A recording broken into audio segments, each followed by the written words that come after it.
Steph, thank you for having me. It's a pleasure. Thank you. It's the first time you brought me on board. I'm truly grateful. Thank you to everybody who has spoken and been on the panel session. It has been a great time of learning. My name is Mo Oladapo, and I'm privileged to be moderating this next panel session. I want to give us a definition of resilience I heard from a friend of mine last year, a very powerful word. I've never heard the word before. She said resilience is bounce back ability. Oh my God, bounce back ability. And it's so important that we have that vocabulary with us today as well. Somebody in the Bible that I remember was resilient was Joseph. I like a part of the scripture of the story that says when he had a dream and he went to tell his father and his mother and his brethren, and they gave him a backslash, the Bible said, and he dreamt again.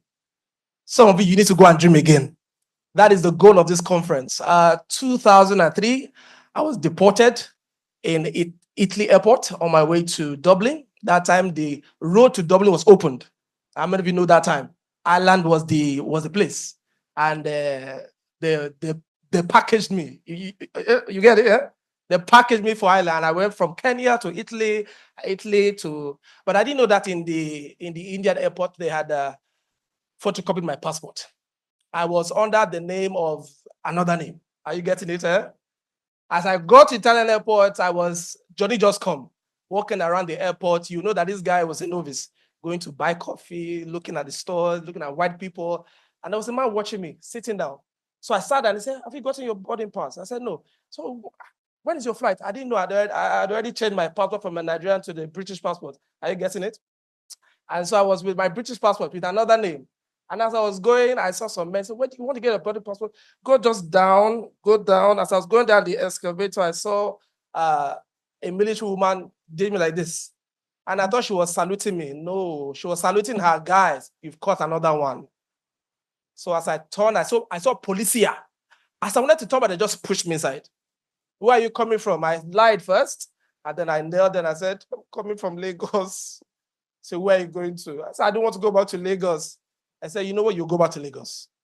I came back to Lagos after telling everybody I was going abroad in 2003, December, but I bounced back. So some of you are going to bounce back. I don't know the challenges you've been through, you will bounce back. Okay, let's get started. I mean, just a few questions. I'm privileged to have a lot of time on Cynic, and it was talking about optimism, and a lot of people feel that optimism is blind positivity. And it was saying that, no, optimism is undying belief in the future while accepting current reality. I want to ask, in your profession as a coach and what you do, how does optimism affect performance? And how can you help people to understand the role of optimism in driving performance in life and driving and taking action, so to say? All right, thank you. And good afternoon, everybody. So for me, optimism is the reality. The truth is you can't really achieve much without optimism. We are designed to move forward in life. And somehow, as we go on in life, we experience things that we might call adversity. So in every organization, organizations exist to solve problems. And in solving problems, they make money. And some of those problems we might call challenges.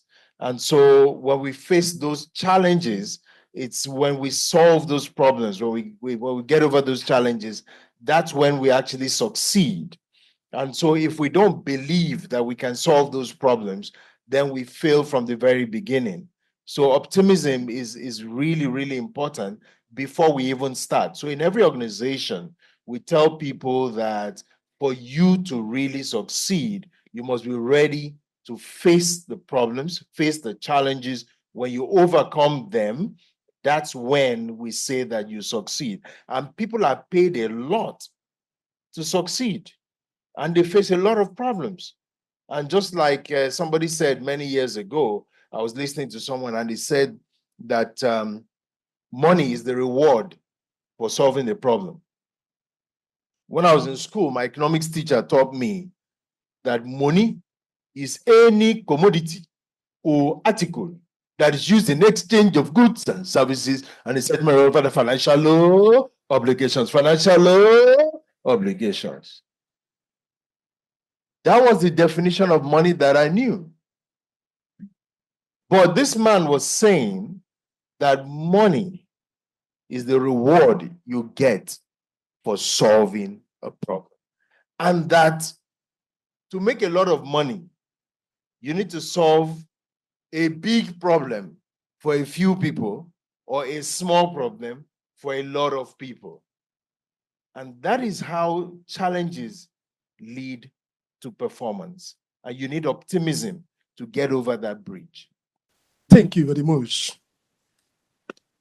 I love what you said about, optimism is reality. So I'm going to ask, Doc, right now, and the question to you is, can optimism and fear exist in the same place?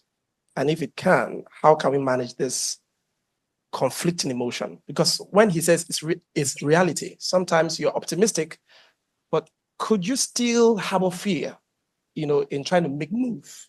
And if it's possible that these two emotions could exist at the same time, how do we manage the emotions?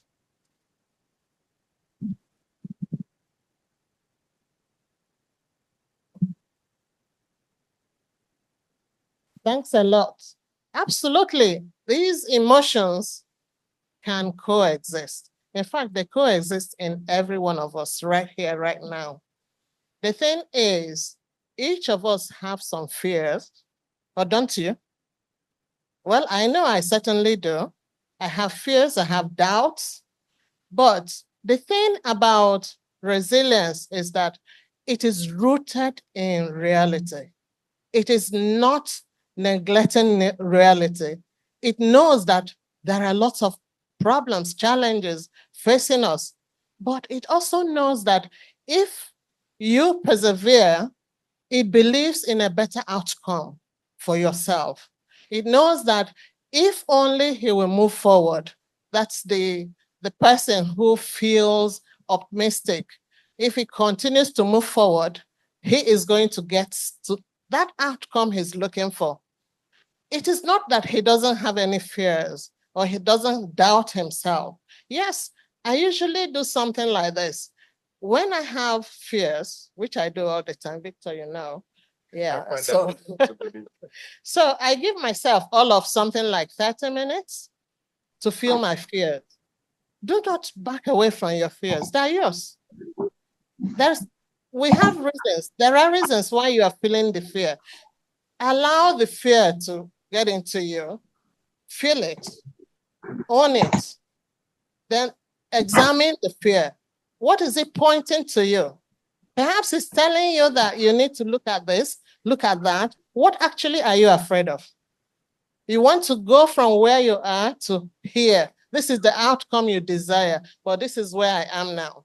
So what I want to do is find out how I'm going to go from where I am to where the outcome is. But I'm afraid, I'm scared, I doubt my abilities. What are those abilities that I am doubtful of? What do I need to add to my abilities so that I can reduce that fear I have? What do I need to get? What kind of people do I need to surround myself with? What kind of skill do I need to acquire? It's not always about having loads and loads of money. Okay, so you have to then start identifying what those things are so that you can acquire them. And if you have the passion, if you are hungry enough, like the gentleman at first said, it all depends on you. How hungry are you? And that's not for food.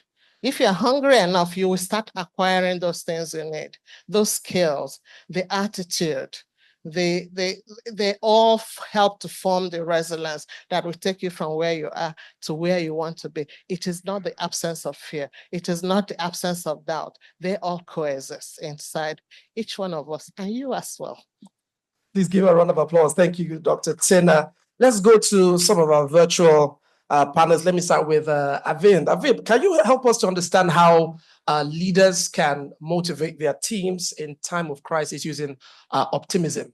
For me, as a performance coach, I understand that when there are personal performance issues in the workplace or in organizations, leaders can make use of optimism to drive people to begin to take action. How would you help leaders, business leaders in the organization use optimism to help their people to perform better? Got it. Mo, thank you so much for that. Everybody, I'm so humbled and honored to be here with all of you. Way back from another continent, India. And I'm just here with all of you guys. And I've been here for some time and listening to so many different speakers. And I have been having continuous goosebump moments purely because the way the world of resilience is being spoken today, the words that are coming out are so positive, so optimistic, and this is exactly what we are kind of creating together. And that is just giving me a lot of personal feeling that I'm so happy to be a part of something to create this, right? So just wanted to share my feelings first before I kind of began, because somebody did speak about when you're dealing with feelings, it's about sharing those feelings, right? So I'm coming from there. So more to the question that you have actually asked me. The first thing I think leaders, when they are dealing with situations which are not in their control, right, is the first thing that every leader has to do is to accept. The first word I would call is accept. Accept that this is the situation that I am dealing with and my team is dealing with, and we are all going to take care of this together, right? Most of what I have seen in organizations in the last 20 years that I have spent in different organizations, the first thing that actually happens is, why is this happening to me? Right? And this question, when it starts to happen, that is a spiral. It starts to actually pull you down by saying, I should not be in this position, and hence I am going to go deeper and I can't figure a way out, right? That's what typically happens. But the idea behind the world of resilience is you knowing that you need not ask that question of why it's happening with you. The first thing is, this is the situation, let's accept it. After the acceptance, right, comes my favorite. And since we are talking about UR3 and I have my word here, the word is revolt. Once you accept, we need to revolt to ourselves, to that spiral that we are getting into. Whenever we see things outside of us which we don't understand or which we are not able to accept, we revolt. Like the gentleman here actually said, when you are in a traffic and you're actually facing a situation. Sorry, the previous speaker said, when you're in a situation in traffic, you're just losing control in that particular moment. But if you can actually create a revolt against yourself, I am not going to go down. I am not going to go in the spiral. I'm not going to get stuck in that spiral. I'm going to come out of this. So accept and revolt, and the revolution can support us to come out. It's like how we can uncork ourselves when we get stuck in between. We can uncork ourselves and we kind of come out. And you take any barrel, any cork which is on a bottle, it needs to unscrew and come out, right? So you need to find a way to come out of that spiral. And that has a lot to do with revolution that you need to create within yourself. And once that revolution is done, then we have an opportunity to absolutely look at what's happening in front of us and then take the action. So accept, revolt, and act. And that act can support us to completely come out of what we're actually dealing with. So this is something that I wish to share today with all of you. And very, very happy to hear your opinions on this. Over to you. I want to ask you a question that is directed around the mental space area. How can we, is this Ali or this Arvind? I want to speak to Ali. Yes, this is Arvind here. So Ali is, I can see Ali, by the way, but Thank you. I wanted to see you. Okay. very quickly, I want to direct a question to you about how can we, he can hear. I know, I'm not able to hear clearly. Can you hear us now? Can you hear us now? Okay, yeah, a little bit better, yeah. Okay, can you hear me? Yes, I can hear you. We can hear you Good. very clearly. Okay. How can we use optimism to improve mental health? The world is, awakening to the need to improve mental health, in the workplace, at home, in our personal lives. Is optimism enough? Is it enough tool to help people to achieve mental health balance, emotional health balance? How can we use optimism to drive mental health? What do you think optimism, or what role do you think optimism can play in ensuring people develop a sound mental health? Right. Well, thank you so much for that question. I was not expecting that, but this question is so relevant. I was not hoping or I was not even expecting it. It's so relevant. I want to build on what Arvind said, and I'll definitely answer your question. First of all, Arvind, thank you for introducing yourself. And I like the revolution and revolt and act concept.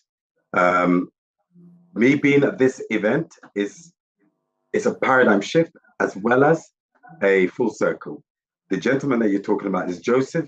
I met him 4 years ago in the Middle East. So I met him 4 years ago to now when I embarked on my coaching journey.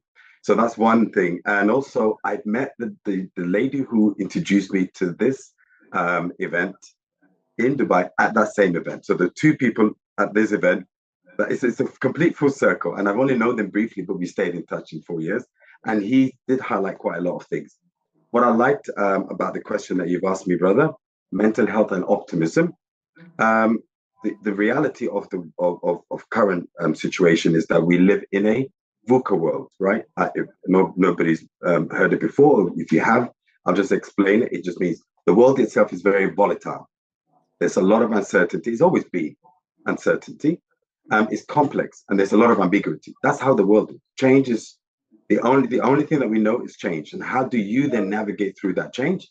And with technology being so advanced, it's like things are moving so fast that when they call me uncle, I accept it now. I used to resist.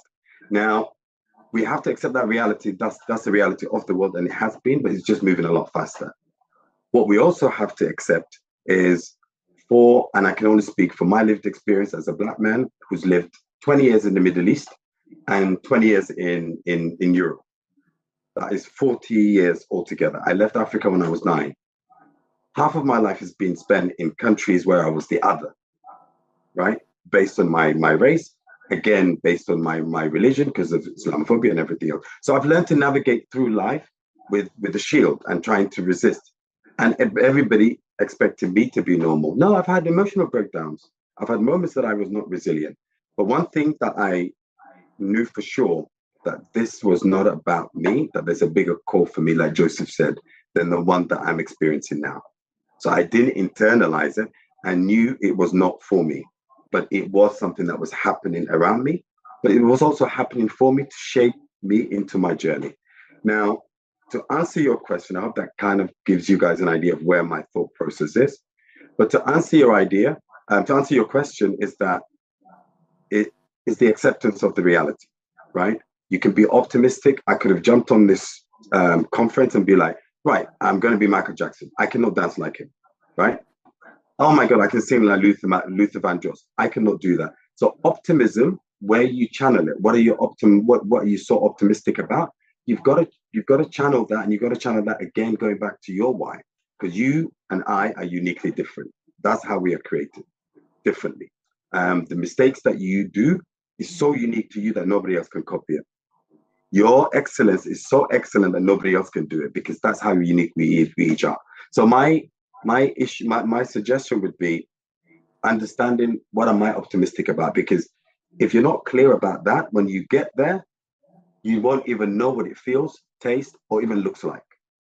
So matching your expectation to what really is your true calling and what scares you. And I love the one of the panel speakers when she said, what is fear trying to tell you? There are two things that I now can say as a Black man who's been otherized all his life. Fear is my best friend, and vulnerability is my best friend, because for so long we've been very labeled as resilient, because remember, we've got a history of, and going back to the mental health question again, as a Black man, we have a history of slavery and then colonization. So, and that goes as far as my sister was born into independence. So we've got a legacy of unresolved pain and trauma within our own immediate family. We're not talking about great granddads. 60s was independence. So when we talk about mental health, we've got to be clear about what are we talking about. We're waiting until the person is institutionalized or when the person is having discomfort, and how do you pick that up? So optimism is through conversation, and that's where the vulnerability comes, because you didn't come to this earth alone. It's through the interaction of another being, whichever way. That's how. So you having to say, "Hey, I'm not okay." It's absolutely okay, and you're not weak. So that would be my first suggestion to brothers who are listening, and I'm particularly talking to brothers because of my lived experience as a Black man. I hope that answers your question. So being friends with fear and being open to vulnerability, I think that would be my response to that. Hope that helps. Empowering statement. It says, learn how to match your expectation with your calling. And I think that's very powerful. I would just want to wrap it up. Victor, I perceive you have a personal story of resilience. I want to give you 2 minutes, if it's possible to dispense that story in 2 minutes to share with us very quickly, and then we'll just do a roundup question with everybody. Just 2 minutes, if it's possible. All right, thank you very much. And I think everyone has a personal story. Mine is very interesting, and it really talks about the story of optimism. So, I got married 24 years ago. This year will be my 24th year in marriage. And so when we got married, like you expect, a few months, there should be a pregnancy. In 9 months, if you didn't start earlier than that, there should be a baby.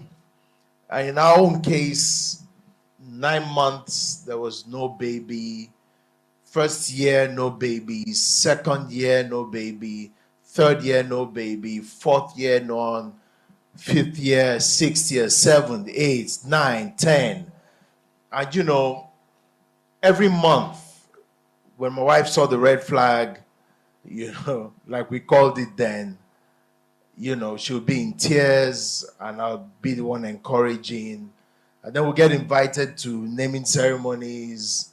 I would feel very awkward and, would pray and go for all kinds of programs and all of that. What kept us through? What kept us going? Optimism. I always reminded my wife that it will happen someday. It will happen someday. We will get there. And like Dr. Tina was saying, you have to accept the reality of fear. The fear was there, that what if we end up not having kids, right? We went for all the tests and everything. What if we accepted it, that this is our reality? I knew some people in school who lived, very wayward lives, and they got married, and first year, some of them had twins. And in our own case, we didn't test the waters. And we kept ourselves and waited until wedding night. I still remember that night. She thought I had forgotten. I woke up at 2 a.m. I've waited so long. Oh yeah, wake up. And still it didn't come. It was almost like, so what was the point waiting? And so we went for this. So we went to an IVF clinic, did all the IVFs, still didn't happen. And then we just said, look, you know what, let's just rest. Leave it, let's just keep going. God will make it happen. And then one day, we got in touch, the IVF clinic called us for a program. We met them again and we started talking. I was just asking, so how far, any new technologies and all of that. And after that discussion, we decided to try the IVF again. And guess what? This time around, we had our baby. Come on now. And today we have 3 children. Come on. Awesome. So Awesome. you must believe. Awesome. Optimism Awesome. is a Awesome. belief Awesome. that the future outcome will happen. Regardless of what you see. Everything you see is temporal. Regardless of what you see. Regardless of what you see. Tina, 10 seconds. Advice to anybody who's feeling stuck in negative thoughts and, just a future filled with darkness. 10 seconds. What advice? My people, I would say, what sort of self-talk do you have within you? What do you say to yourself when you are all by yourself? What do you see when you think of yourself? When you are giving an advice to somebody else, you are very kind. You pay compliments. You say you're lovely. I love your clothes. Steph, you're all glowing in red. And then you go back and say, Tina, now what for you? See how you are. This one, that one. But you are the person that you should be kindest to. Awesome. If you are not the person cheering you on, who will? Who will? Who will? The self-talk affects your positivity. Thank you so and much. affects everything you do. Thank you so That much. will be my first point. Awesome. Moderator, I should just mention. Okay. We waited 18 years. Okay, 18 years. Just to put it in perspective. Ali, one word, 10 seconds. What will you say to somebody feeling stuck in negative thoughts? Oh, he can't hear. Again? Can you hear me now? Can you hear us now? Can you hear now? Can you hear now? Nothing. Okay. Are you typing it? Yeah, no, I'm able to type and I'm able to mute. Okay. Let's go to Arvind. Arvind, are you there? Arvind, can you hear now? Beautiful. Yes, 10 seconds. What will you say to somebody who is feeling stuck in negative emotions? 10 seconds. Just one statement. Surrender. Oh, Arvind or Ali? Arvind. Anyone who can answer first. It's okay. Ali, I'm going to come back. I'll make sure that you were able to hear me as well. Guys, this is something that is a personal practice that I actually do, and I'd love to share that with you. Any situation, and this is for everybody sitting in the room right now, as I'm calling this out, just think of one situation that you're actually dealing with, which you are facing for yourself. And the minute I have said this, I know it's already popped up in your mind that this is something that you're dealing with and it is a little tough, right? The first thing that you need to actually do is just 2 powerful words. So what? And a question mark. Say that again. So what? Okay. That's it. Okay. The minute you do that, the first thing that you do is you start coming up. You're not going down anymore. And that's my powerful mantra that I use every single time when I'm stuck with anything. Thank you very much. Thank you very much. Thank you very much. Ali, one word, one statement to wrap it up. Can you see yours? Right. I'm going to take more than 1 minute because today I read through everything and I've been listening through since this morning. And the theme of this whole summit, which I don't think is a summit, I think is an experience. So kudos to the UR3 team and Stephanie, thank you for having us. It's a total experience. It was not a summit, and I thoroughly enjoyed it because I've realized by sitting through, I've done the optimization, like maintaining optimism. That's me. What I haven't done, and Stephanie could be a witness, is the engaging and visualization. I did that internally, but I didn't do it externally because I wanted to make sure that after the event, I can post what I want so it comes in my favor. And the only time it occurred to me was while I was in this session, I realized I'm controlling the outcome. And that is a positive control, which is what you've just been speaking about. So what means, who am I doing it for? I was really trying to control the outcome so that way it reflects well on me, and I was here.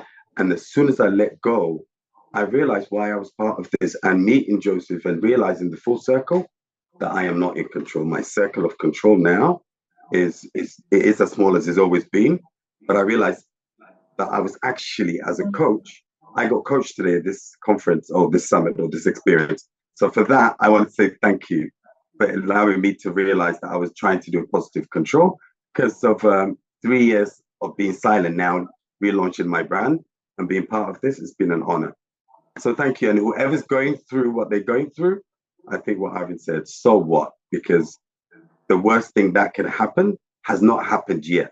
So I, just like me, I was trying to control the outcome when I'm not in control of the future. Awesome. Yeah, thank And you. everybody say, so what? So what? Arvind, Ali, Tina, Victor, thank you for being an incredible panelist. Thank you very much, everybody.